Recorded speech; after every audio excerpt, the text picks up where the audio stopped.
என்ன காலையிலேருந்து இன்னும் பண்ணிட்டு இருக்கானே, முடிப்பானா முடிக்க மாட்டான்னு தெரியலையா?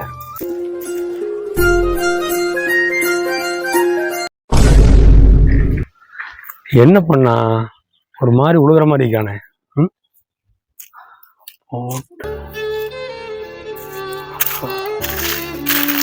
ஐயோ சாமி, இந்த புள்ள புதாத்தி பிடிக்கிட்டு எப்பதான் வீடு போயிச்சு வரேன்னு தெரியலையே.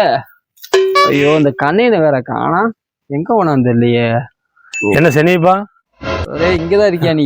ஆமா, காலையில இருந்து இன்னும் புள்ள புடுங்குறன்னு புடுங்கிட்டு இருந்து என்ன பண்றது? சீக்கிரம் புடிங்கி போட்டதான் அடுத்து ஏதாவது வைக்க முடியும். அடவாப்பா, இந்த வெயில் இந்த காட்டு காட்டுது. வெயிலுன்னா காட்டத்தான் செய்யும். மழை வரக்குள்ள நம்ம புடிங்கி அடிச்சாதான் அடுத்து ஏதாவது நெல்லுகளை போட முடியும், வாழைகளை வைக்க முடியும். எல்லாம் வைப்போம். நிறைய விவசாயம் நம்மளும் தடைஞ்சு போய் பாத்துடுறோம். விலைதான் ஒண்ணு போக மாட்டேங்குது. அதுவும் இல்லாம இந்த புல்ல பாத்தீங்கன்னா, நம்ம என்ன விதையா போட்டோம், இந்த புல்லு முளைச்சிருக்குது. நேத்தான் புடிங்கி போட்டேன், மறுபடியும் இன்னைக்கு வந்துருச்சப்பா. வாயில போடுற சொல்லே போயிருதாமா, இந்த புல்லு வந்து முளைக்காதான். நீ என்ன பேச்சு பேசுற? நீ ஒரு விவசாயி மாதிரி பேசு. இதை புடுங்காம அப்புறம் நமக்கு என்ன வேலை? புடுங்குறதா நமக்கு வேலையே. இதை புடுங்காம இடத்து போய் புடுங்க போறோம். புடுங்கி எரிஞ்சு சீக்கிரம் அடுத்து பாத்தி கட்டப்பாரு. சும்மா ஓடி போடுதுன்னா ஒண்ணும் பண்ண முடியாது நம்ம.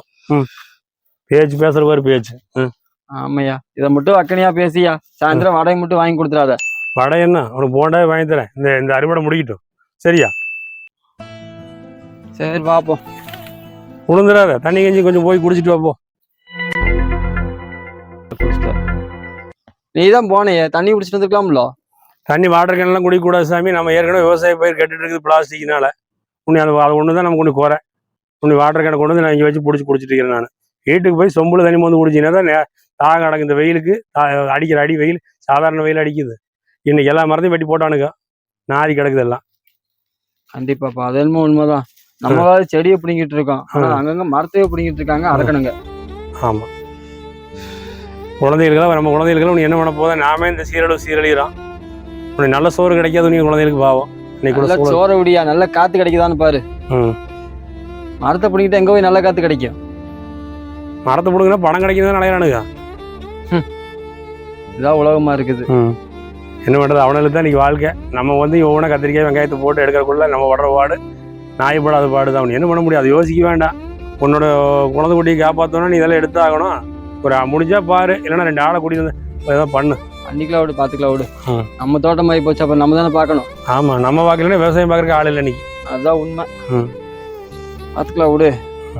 உடம்புல தெம்பு இருக்கு வரைக்கும் விவசாயத்தை கை விட மாட்டோம். பாத்துக்கலாம். அப்புறம் பிள்ளை கொண்டு போய் படிக்க வச்சுட்டு இருக்கிற அப்புறம் எப்படி விவசாயம் பார்ப்பான்? யோ, படிக்க வைக்கிறதே விவசாயத்துக்கு தாயா? அப்படி அப்பனா நல்ல விஷயம் தான். அதை பண்ணு முதல்ல. சரியா முடிச்சு போட்டு வா. நம்ம போய் மாடு வேற போய் எடுத்து பிடிச்சி கட்டுறேன். பிடிச்சி கட்டிட்டு உனக்கு பலகாரம் வடை வாங்கி வைக்கிறேன், வந்து சாப்பிட்டு போ. கட்ட வாங்கி வையோ. விவசாயி இல்லைன்னா நம்ம யாருமே இல்லை, அவங்கள மட்டும் விட்டுறாதீங்க. அனைவருக்கும் வணக்கம். பார்த்தீங்கன்னா, ஒரு விவசாய சம்மந்தப்பட்டது ஒரு நல்ல கருத்துள்ள பதிவு வந்துட்டு ஏதாவது பண்ணணும் அப்படின்னு சொல்லிட்டு நான் நினச்சேன். அதை கர்ணன் சகோதரர்கிட்ட சொன்னேன். ஆனால் பண்ணலாண்ணா வாங்கண்ணா அப்படின்னு சொல்லி சொன்னார். இந்த லொக்கேஷன்லாம் அருமையாக காமிச்சார். என்னால் முடிஞ்ச அளவுக்கு பதிவு எடுத்திருக்கேன். மேலும் நிறையா பதிவுகளை இயற்கை சார்ந்ததை, அதே மாதிரி விவசாயி அப்படின்னா வந்துட்டு இந்த நாட்டோட முதுகெலும்பு அப்படின்னு சொல்லிட்டு அன்றைய காலத்துலேருந்து சொல்லிட்டு இருக்காங்க. அதனால் எனக்கு அந்த பதிவு பண்ணுறதுல ரொம்ப பெருமைப்படுறேன். நண்பர் வந்துட்டு கர்ணன் அவர் வந்து ரொம்ப சப்போர்ட் பண்ணார். ரொம்ப சந்தோஷம் எனக்கு. எல்லோரும் வந்து விவசாயத்தை ஆதரிப்போம்.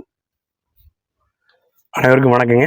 அதாவது இன்னைக்குள்ள சூழ்நிலையில இயற்கையை பற்றி எடுக்கணும்னு கேட்டார். சரி பண்ணலாம் அப்படின்னு சொல்லிட்டு இன்னைக்கு வந்து நீரை பற்றி சொன்னார், மரத்துக்களை பற்றி சொன்னார். அதே போல் வாழ்வாதாரமே விவசாயம் தான். நாம் இன்னைக்கு உணவு இல்லைன்னா நம்மளால் வாழ முடியுமா? சரியான உணவு கிடைக்கணும் முதல்ல. அதுக்கு இன்னும் ஏற்படக்காரன் சொல்லியிருக்கிறாரு, சொல்லுவார் கண்டிப்பாக. அதுக்கான முயற்சி சிறு முயற்சி தானுங்க இது, இன்னும் இருக்குது. உங்களை நம்பி அவர் ஏற்பட்ட விஷயம் பண்ணுறாரு. உங்களோட ஆதரவு எப்போ கொடுக்கணும். குட்டி ஸ்டோரி ரமேஷ் வாழ்க வளமுடன். நன்றி. நன்றிண்ணா.